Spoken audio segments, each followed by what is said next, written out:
Peut-être que ça m'a aidé de façon inconsciente à écrire mes livres, mais je n'écris jamais mes livres en ayant d'autres livres ouverts à côté. Je ne veux pas être tenté d'emprunter aux autres ce qu'ils ont bien fait. Donc je m'interdis en général de lire des textes qui peuvent être connectés ou de regarder des films qui sont connectés pour être vraiment libre. Vous écoutez Par Effraction, le podcast qui fait entendre les murmures de milliers de livres peuplant l'une des plus grandes bibliothèques d'Europe au Centre Pompidou, à Paris. Ce podcast est proposé par Balise, le magazine de la Bibliothèque publique d'information. Aujourd'hui, je rencontre Mathieu Palin, l'un des invités du festival Effraction en 2025 pour son roman « Les hommes manquent de courage » paru à l'Iconoclaste. Journaliste et romancier engagé, notamment aux côtés des femmes, lauréat entre autres du prix Interallié et du Grand Prix des lectrices de Elle pour son livre « Ne t'arrête pas de courir », auteur du podcast « Des hommes violents » sur France Culture, Mathieu Palin a la particularité de transitionner entre les écritures, croisant le pur réel et la fiction. Dans son nouveau roman, il s'inspire de la vie d'une femme, Jessie, prof de maths, mère célibataire d'un ado de 15 ans, en qui il a tout de suite vu un personnage de roman. Je le retrouve à l'entrée de la bibliothèque. Par Effraction. Bonjour Mathieu. Bonjour, enchanté. Enchantée, bienvenue. Et je lui explique les règles du jeu de notre déambulation. On va faire quelque chose qu'on n'a pas le droit de faire normalement à la Bibliothèque publique d'information. On va emprunter des livres. Vous aurez toute la bibliothèque pour vous et vous pourrez choisir 3 livres qui comptent le plus pour vous. Vous avez déjà une petite idée ? J'ai une petite idée, ouais. On y va ? On y va. Le Centre Pompidou, pour vous, ça représente quelque chose ? Je suis un mauvais élève du Centre Pompidou, moi. Quand j'ai dit tout à l'heure que je venais, ma conjointe m'a dit « Oh, la chance, il y a une super exposition, j'ai absolument envie d'y aller. » J'ai pas cette habitude-là des musées. Bonjour. Surveillez les sacs. Si. Et les bibliothèques, c'est un lieu que vous fréquentez pas trop, vous me disiez. Je le fréquente finalement, je le refréquente par ma fonction d'écrivain invité dans les bibliothèques, c'est-à-dire que je redécouvre des endroits et j'y vais un petit peu. J'ai 2 filles en fait qui sont petites, qui adorent les bibliothèques parce que c'est une caverne d'Ali Baba pour elles. Mais moi, en tant qu'adulte, j'ai pas ce réflexe. Puis j'ai ce privilège aussi de pouvoir m'acheter mes propres livres aussi. Donc quand j'ai besoin d'un livre, je l'achète. Et j'ai pas ce réflexe d'aller l'emprunter. En tant qu'adulte, Mathieu Palin n'a donc pas le réflexe bibliothèque. Mais ce lieu le renvoie quelques années en arrière et lui rappelle des souvenirs d'enfance, pas forcément les plus agréables. De mon enfance, ils sont liés à une personne qui a été marquante dans les 2 sens du terme, c'est-à-dire que c'était quelqu'un qu'on détestait très fort. Je dis on parce qu'on était une classe assez soudée, on s'est suivis en primaire du CP, CE1, CE2, CM1 et quand on est arrivé en CM2, on a eu une maîtresse.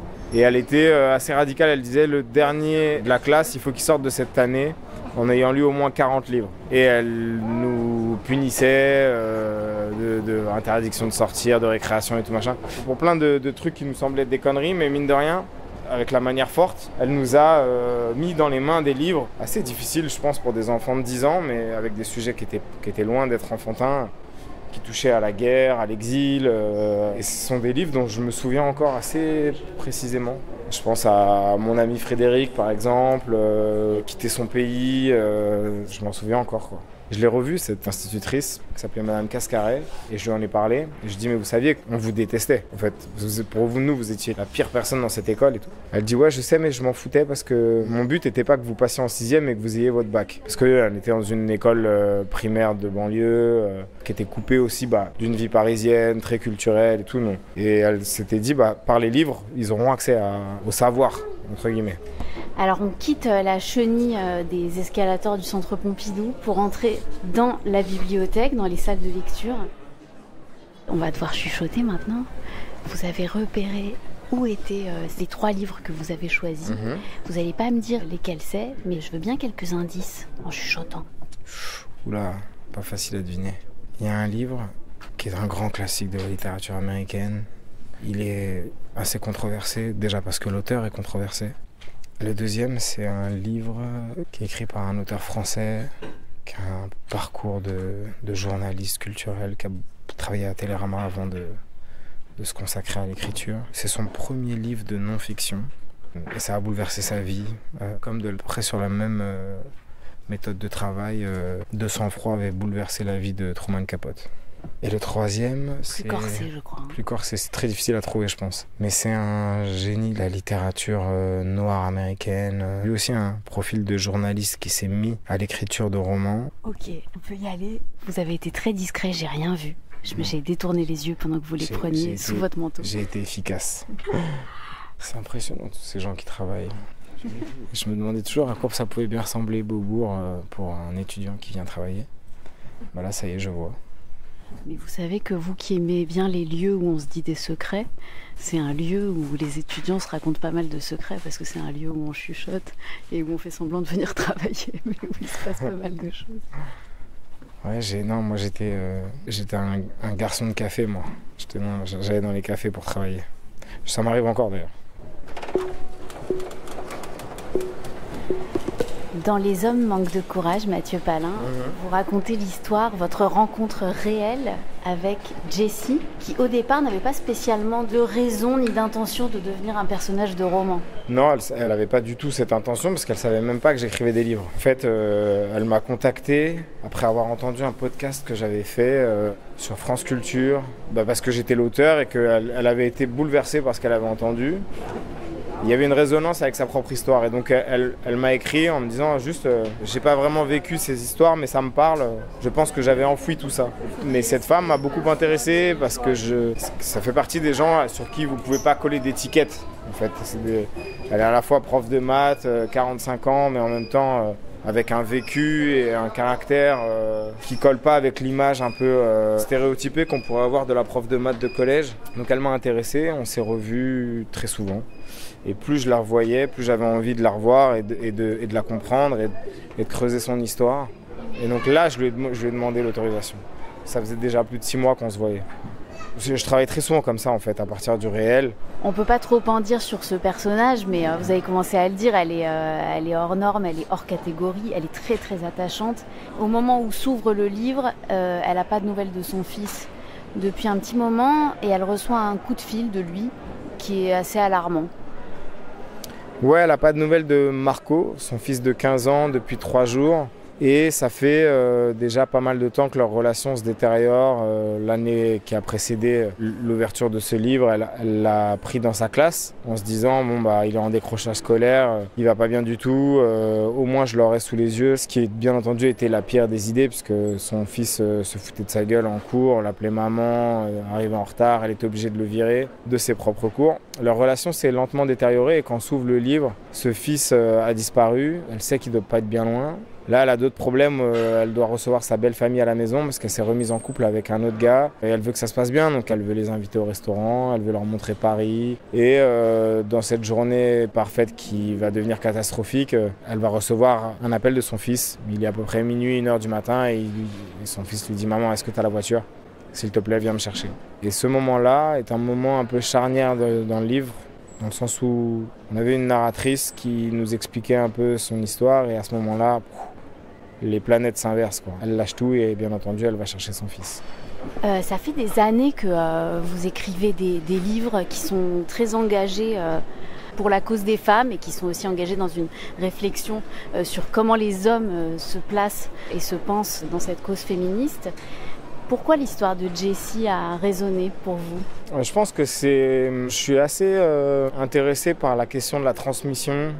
Quand on a des enfants, il est évident qu'on va leur transmettre un certain nombre de choses, mais on leur transmet aussi tout un tas de trucs qu'on n'aimerait peut-être pas leur transmettre. Et donc quand j'ai rencontré Jessie, c'est ça que j'ai retrouvé aussi dans son histoire. Cette espèce de vertige à constater que l'histoire qui nous traumatique, ce qui nous a fait souffrir, ce qui nous a fait du mal, et qu'on a tué en espérant le mettre sous le tapis et que ça ne remonte jamais à la surface, comme elle dit, un jour ça remonte et ça vous explose au visage. Et donc ça, au-delà de son histoire à elle personnelle, au-delà du côté extraordinaire de sa vie, c'était ce qui m'intéressait le plus. Pendant que vous parliez, on a pris un ascenseur un peu futuriste et là on est au sous-sol.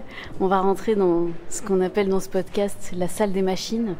Et dans les entrailles du centre Pompidou. C'est ici que vont tous ces tuyaux. À quoi servent-ils ? On n'en sait rien, mais en tout cas ils arrivent ici. Ça vous évoque quoi cet endroit ? Ça m'évoque... En fait, j'ai fait des rencontres dans des grandes salles de spectacle. Et il y a toujours comme ça les entrées des artistes où on croise tout le décor. Donc j'ai l'impression d'être un peu là-dedans. Dans l'arrière-salle. L'arrière-salle. Là où on voit que tout est pour de faux, quoi, où il y a les costumes. Donc là, on va rentrer dans le studio d'enregistrement. Alors Mathieu, quel est le premier livre dont vous avez choisi de nous parler ? Alors le premier livre, c'est L'Adversaire d'Emmanuel Carrère, qui parle de l'histoire extraordinaire de Jean-Claude Roman, qui est ce faux médecin qui prétendait travailler à l'OMS en Suisse et qui en réalité n'avait jamais passé sa deuxième année de médecine. Il se réinscrivait chaque année pendant 17 ou 18 ans d'affilée. C'est à la fois une enquête sur le mensonge, c'est un livre de non-fiction, c'est le premier livre de non-fiction d'Emmanuel Carrère. En fait, après, il n'écrira plus que de la non-fiction. Comme si cette histoire-là avait été tellement forte et l'avait tellement bouleversé que il n'était plus ensuite capable de retourner sur, entre guillemets, des petites histoires qui seraient des histoires fausses. Et c'est un livre que j'ai mis longtemps à lire parce que il se trouve que dans ma famille, un de mes oncles a à peu près la même histoire que Jean-Claude Roman. Et donc c'est un livre que ma mère avait acheté, mais qu'elle avait eu beaucoup de mal à lire, et elle m'avait dit que c'était très très douloureux pour elle de lire ce texte parce que ça rentrait trop en résonance avec la souffrance de cette famille. Donc c'est un livre que j'ai lu assez tardivement, je devais être déjà adulte quand j'ai osé me lancer sur ce texte, et c'est vrai que c'est un texte qui est très fort, particulièrement pour quelqu'un comme moi qui est d'abord journaliste. C'est un texte enquêté dans lequel le narrateur, qui est aussi l'auteur, se met à hauteur du sujet. Ce mec qui est un meurtrier, qui a tué sa femme et ses gosses, qui a tué ses parents.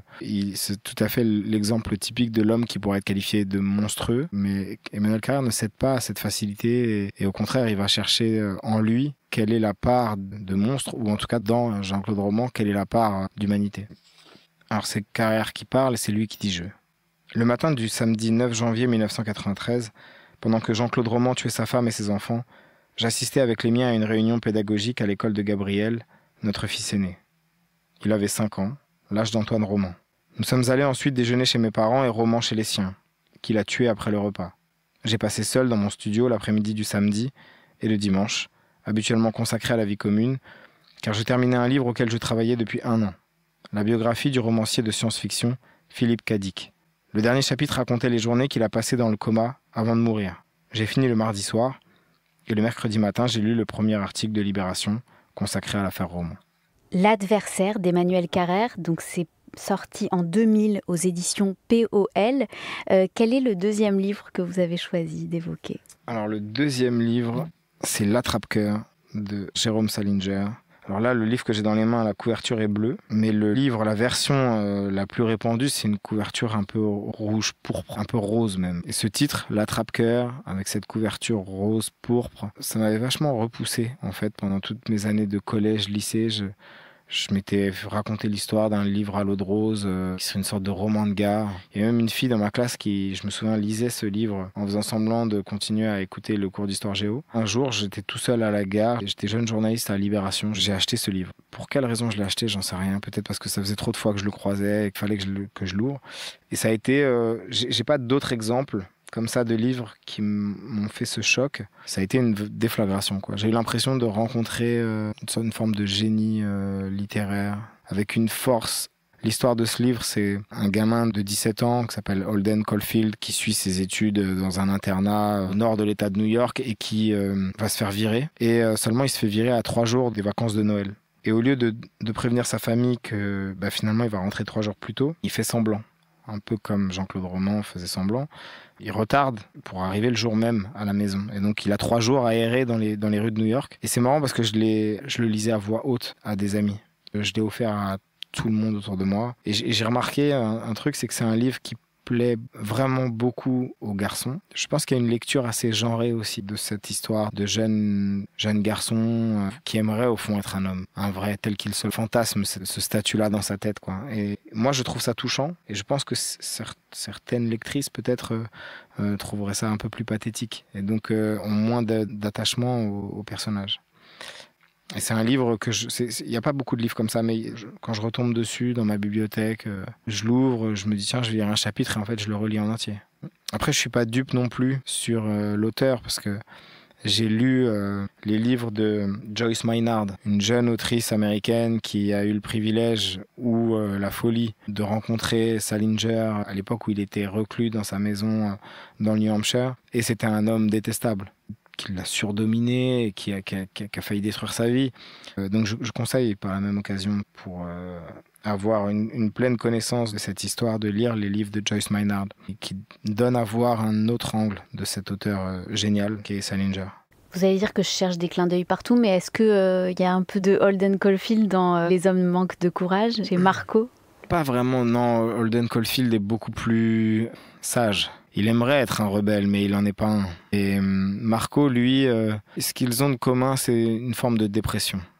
Une sorte de mal-être comme ça qui transpire par tous les pores de leur peau, et ils ont du mal à comprendre d'où ça vient. Mais ça, c'est le propre de l'adolescence, je pense. Je vais lire juste un tout petit bout de la première page, parce qu'il y en a qui j'imagine, n'ont pas lu.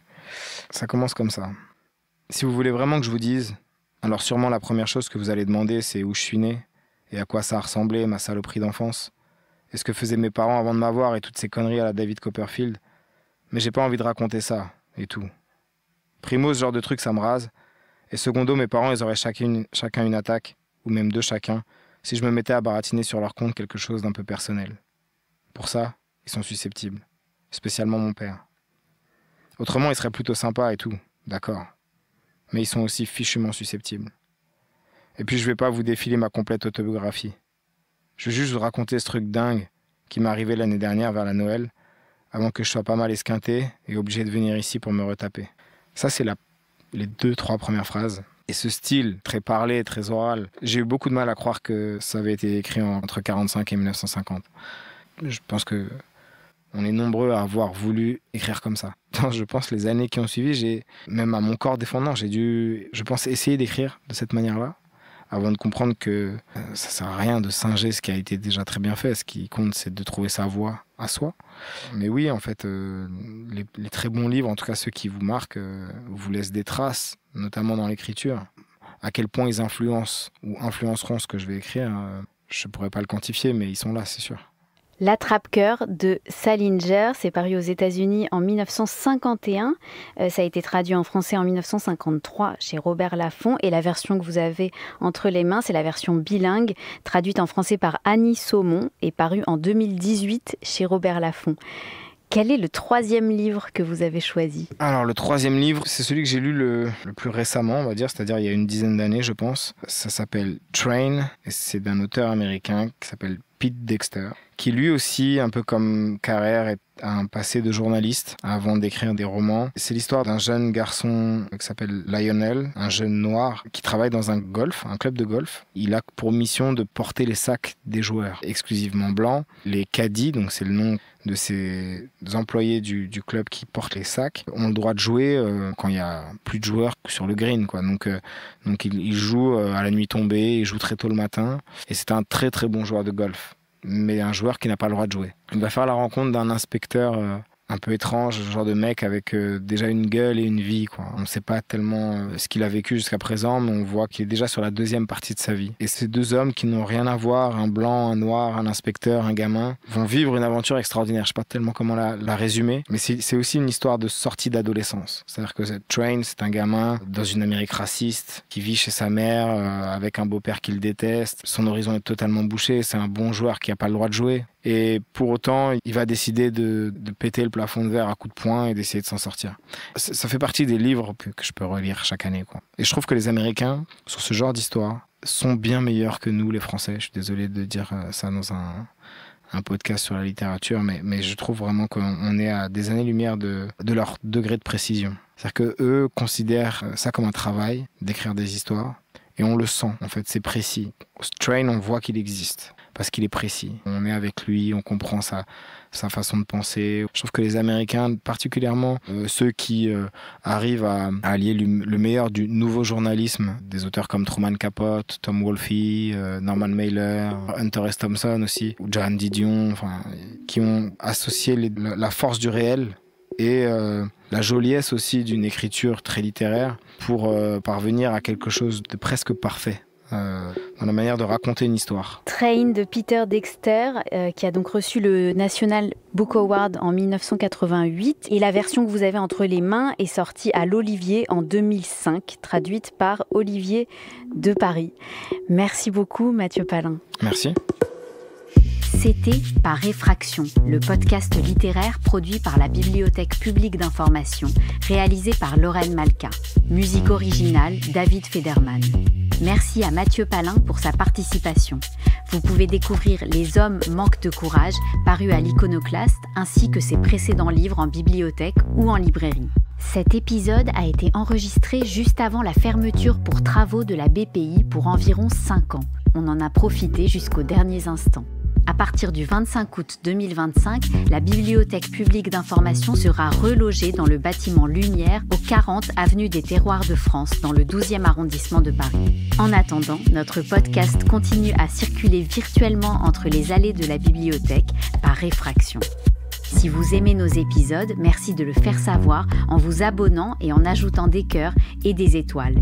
Vous pouvez découvrir nos précédents épisodes consacrés à Blandine Rinkel et à Juliette Drouard. Prochain rendez-vous, Raphaël Meltz. À bientôt!